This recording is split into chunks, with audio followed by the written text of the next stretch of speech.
পূর্ব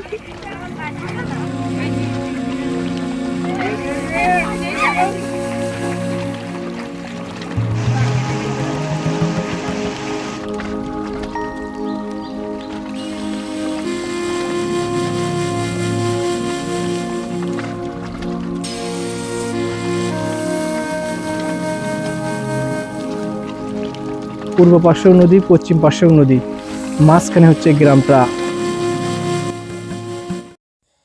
প্রতিদিন জীবনের প্রয়োজনে এই নদী পার হতে হয় অসংখ্য মানুষকে। খেয়া নৌকায় নদী পার হওয়া শেষ হলেও তাদের দুর্ভোগ যেন শেষ হয় না। কোথাও রাস্তা নেই, কোথাও হাঁটু সমান পানি। এই পথ দিয়েই স্কুলে যায় শিশুরা আর কাজে যায় মানুষ।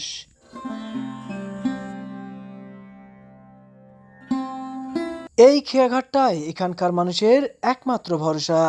নদীর ওপারে যেতে হলে অপেক্ষা করতে হয় একটি নৌকার জন্য, আর প্রতিদিন এভাবেই চলে তাদের জীবন।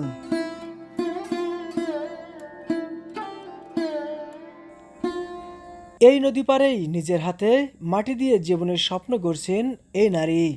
মাটির সঙ্গে সম্পর্ক যেন বহুদিনের। এই হাঁড়ি পাতিল তৈরি করেই চলে তার ঠিলা বানাবেন। আর কি বানাবেন? ওই যে পাশে পাতিলগুলো দেখতে পাচ্ছি, পাতিলগুলো কিভাবে বানাইছেন? এই যে পাশে পাতিলগুলো ওগুলো বানিয়ে তুইছি, অত বড় বাতিলও বানাচ্ছি। নাড়ে দেওয়া আছে না? এগুলো তো অনেক অনেকগুলো ওই ভাষায় ছেলে বড় বড় হয়। এগুলো আপনারা কত টাকা করে বিক্রি করেন? যেটা বানাচ্ছেন এটা কত টাকা বিক্রি হতে পারে? এটা একটা 30 টাকা। 30 টাকা। বানাতে কতক্ষণ সময় লাগে? আজকে হবে 3 দিন লাগবে। 30 টাকার মানে একটা পণ্য একটা পাঁচ 6 দিন বলা হয়। 6 দিনও মানে 3 দিন হচ্ছে মনে করেন আদিনকে করল। আচ্ছা আচ্ছা। একবার সারা করল, ফির রং দেওয়া পুরা রঙও দিতে হয়। তাহলে আপনার 30 টাকা বিক্রি করে কি লাভ? তাও তো পাঠিয়ে দিই 30 টাকা হয় না। এটা হাতে বেশি 30 টাকা, পাঠিয়ে দিলে 20 টাকা। তাহলে আপনাদের লাভ পোষায়? কোথায় না, এখন জাতি ব্যবসা বসে থাকে তাই দিন যায় না। আমার তো বেটা ছেলে নেই বাবা। আপনার ছেলে মেয়ে কয়জন? 2 মেয়ে বিয়ে দিচ্ছি। ও আচ্ছা আচ্ছা আচ্ছা। আমাকে এখন বললে না। এই যে গাইস দেখুন, কিছুক্ষণের মধ্যেই কিন্তু আকৃতিটা অন্যরকম হয়ে গেল। এটা হয়েছে?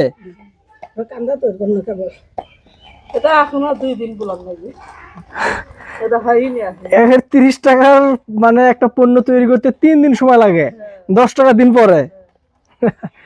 আসলে আপনারা যে কতটা কষ্ট করে জীবনযাপন করেন, কতটা কষ্ট করে এইসব জিনিস তৈরি করেন।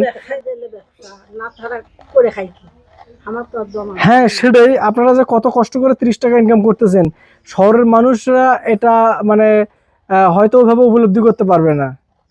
ওটা শোনো, এই বাড়ি আমরা 3 নরান দিন। এইটা এই বাড়ি 3 বার নরানো, খালি নদী ভাঙে এদিকে।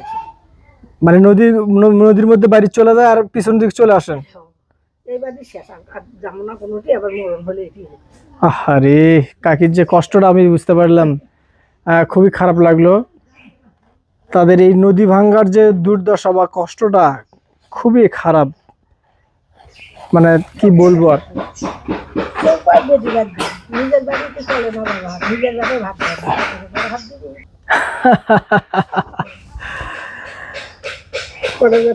তাহলে এই যে সন্তান মানুষ করে লাভ কি কাকি? ছেলে মেয়ে যে আমরা জন্ম দেই বা মানুষ করি এত কষ্ট করে, তার লাভ কি? কোনো লাভই তো নাই দেখি। তারাই কি কয়, বেটার বইয়েরাই কয় তোমার কি আছে, তোমার কোনো দাবি নেই। বাবা এটাও আর এক দাও। আমার বেটা পুত্র যদি ওইভাবে করলেও হলে, আমি তো বেঁচে এলাম, আমি বুঝবো না, আমি স্টাফ করে মরে গেলাম। আরে বাস্তব কথা এটা তো, এটা এখন প্রত্যেকটা ফ্যামিলির এই কাহিনী চলতেছে। না না চেয়ার লাগবে না, ঠিক আছে কাকি, অসংখ্য ধন্যবাদ। দেখতে সুন্দর এই বাড়িটি, একসময় হয়তো এই উঠানে ছিল হাসি আনন্দ, ছিল পরিবারের স্বপ্ন। কিন্তু আজ সেই বাড়ির সামনে দাঁড়িয়ে আছে এক ভয়ঙ্কর আশঙ্কা। অর্ধেকটা চলে গেছে নদীগর্ভে, এখনো ধীরে ধীরে এগিয়ে এসেছে বাড়ির একেবারে কাছে।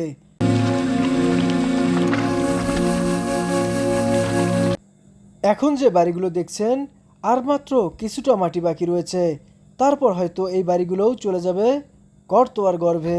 দেখুন এই বাড়িওয়ালা কিন্তু এখন আর বাড়িতে থাকে না, কারণ যেখানে তাদের নিরাপদ নেই, জীবনের নিরাপদ নেই, তারা সেখানে কেন থাকবে? দেখুন এখানে এই বাড়িটা তালা লাগিয়ে তারা অন্যত্র চলে গেছে। আর এ পাশে দেখুন কিছু গাছ, এই পাশে আরেকটি বাড়ি ছিল, দেখুন সেই বাড়িটা তো তারা তালা লাগিয়ে চলে গেছে। দেখুন এখানে আরো একটি ঘর ছিল, সেই ঘরের মাটিগুলো তারা সরিয়েছে। দেখুন এই ঘরটা আমি আগের ভিডিওতে দেখিয়েছি। এই যে দেখুন ঘরের যে ইট বা উপকরণগুলো যে দেখতে পাচ্ছেন আপনারা, সেইগুলো কিন্তু এখনো কিছুটা এখানে রয়ে গেছে। তারা সব উপকরণ বা ঘরের আসবাবপত্রগুলো কিন্তু নিয়ে যেতে পারে না। কিছু কিছু ঘর সহ, ঘরের আসবাবপত্র সহ কিন্তু এই নদী গর্ভে চলে গেছে। তো আমরা আগে কিছু ভিডিও মেক করছিলাম, সেই ভিডিও আমাদের সাথে 71 টিভি সহ আরও অন্যান্য চ্যানেলগুলো কিন্তু এখানকার ভিডিও তৈরি করেছিলেন। সেখানে সেই ভিডিওগুলো তৈরি করার পরে পানি উন্নয়ন বোর্ডের নজরে পৌঁছে, তখন তারা কিছু জিও ব্যাগ এই পর্যন্ত দিয়েছে। আমরা এখানকার স্থানীয় লোকদের সাথে কথা বলে জানতে পেরেছি যে প্রায় 700 জিও ব্যাগ এখানে দেওয়া হয়েছে। তো তাদের জিও ব্যাগের কাজগুলো চলতেছে। তো আশা করি তারা এখানে বেড়িবাঁধের একটা ব্যবস্থা করে দিবে। তাছাড়া এখানে যে ছোট্ট গ্রামটা রয়েছে, সেই গ্রামটা কিন্তু মাত্র 50 ফিটের মতো বাকি রয়েছে, কারণ পূর্ব পাশেও নদী, পশ্চিম পাশেও নদী, মাঝখানে হচ্ছে গ্রামটা। আমি যদি আপনাদেরকে পূর্ব পাশের নদীটা দেখাই, তাহলে এদিক দিয়ে আপনাদেরকে দেখাতে হবে। ভিডিওটা স্কিপ না করে সাথে থাকুন। পূর্ব পাশের নদীটা আমি যদি আপনাদেরকে একটু দেখাই, এই যে পূর্ব পাশের নদী, একটু ফাঁকে, বেশি একটু দূরে, বেশি দূরে না।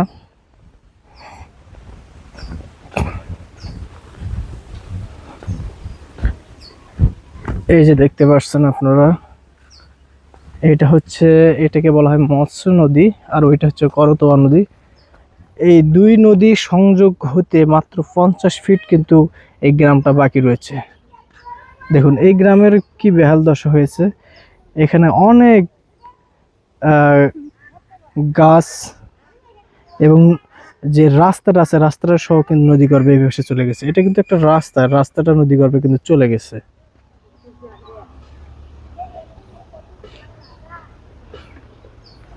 এই বাড়ির উঠান ছিল আরো অনেক দূরে, ওখানে আরো কিছু ঘর ছিল, সেই ঘরগুলো চলে গেছে নদীগর্ভে যাওয়ার পরে। একেবারেই মানে এই ঘরটাও কখন না জানি নদীগর্ভে চলে যাওয়া অবস্থা এরকম আর কি। তাই তারা এই বাড়িতে আর থাকতেছে না, কারণ এই বাড়িতে থাকা এখন নিরাপদ নয়। দেখুন ঘরে তালা লাগিয়ে তারা চলে গেছে। আর আমি যদি আপনাদেরকে অপর পাশটা দেখাই, এই পাশে আরেকটা যদি ঘর আপনাদেরকে দেখাই, আসুন সামনে একটু আসুন তো। এই যে ঘরটা আপনারা দেখতে পাচ্ছেন, ওখানে দাঁড়ান, এই যে ঘরটা দেখুন, এটা একটা বিল্ডিং ঘর ছিল। এই বিল্ডিং ঘরটা এই নদী ভাঙনের কারণে তারা কিন্তু এখান থেকে চলে গেছে। ধীরে ধীরে ধীরে ধীরে এই ঘরের আসবাবপত্রগুলো নিয়েছে। দেখুন কত সুন্দর করে তারা ইট বালি সিমেন্ট দিয়ে এই ঘরটা তৈরি করেছিলেন। দেখুন দেখুন কত সুন্দর করে ইট বালি পাথর সিমেন্ট দিয়ে তারা এই বাড়িটা নির্মাণ করেছিলেন, একেবারে বিল্ডিং বাড়ি তৈরি করেছিলেন। এই পাশে আরো একটা ঘর ছিল, সেটা চলে গেছে, বাড়িটা চলে গেছে। তারপরে যে নারকেল গাছটা আপনারা দেখতে পাচ্ছেন, সেটাও চলে গেছে। এই বাড়ির এই ঘরের আমি যদি মাঝখানটা আপনাদেরকে দেখাই, এই ঘরের ভেতর গিয়ে যদি আপনাদেরকে দেখায়, আসুন একটু আমার সাথে, তাহলে হয়তো বুঝতে পারবেন যে এই ঘরটা তৈরিতে তাদের কতটা পরিশ্রম, কতটা কষ্ট জড়িয়ে আছে এই ঘরটার সাথে। দেখুন কত সুন্দর করে, এখনো কিন্তু অনেক জিনিস, এখনো জানালাগুলো আমরা দেখতে পাচ্ছি, সেগুলো তারা সরিয়ে নিয়ে যেতে পারেনি। অনেক আসবাবপত্র, ঘরের আসবাবপত্র ঘর সহ কিন্তু নদীতে বিলীন হয়ে গেছে। কান্নায় দু হাত ভিজে যায় এমন অবস্থা হয়েছে তাদের। নদী ভাঙ্গনে তারা যে কতটা কষ্ট করে জীবনযাপন করতেছে, এটা আপনারা যদি স্বচক্ষে না দেখেন হয়তো অতটা বুঝতে পারবেন না। নদী তার নিজের গতিতে বয়ে যায়, কিন্তু তার স্রোতের সঙ্গে ভেসে যায় কত মানুষের স্বপ্ন, কত বছরের পরিশ্রম, কত স্মৃতি, তার হিসাব কেউ রাখে না। তবুও এই মানুষগুলো থেমে নেই। কেউ মাটির হাড়ি বানিয়ে সংসার চালাচ্ছেন, কেউ খেয়া পার হয়ে জীবিকার সন্ধানে ছুটছেন, আবার কেউ অপেক্ষা করছেন কখন নদী তার শেষ সম্বলটুকু কেড়ে নেয়। নদী পারের এই জীবন হয়তো কঠিন, কিন্তু এই কঠিন জীবনের মধ্যেই লুকিয়ে আছে মানুষের বেঁচে থাকার অসাধারণ গল্প।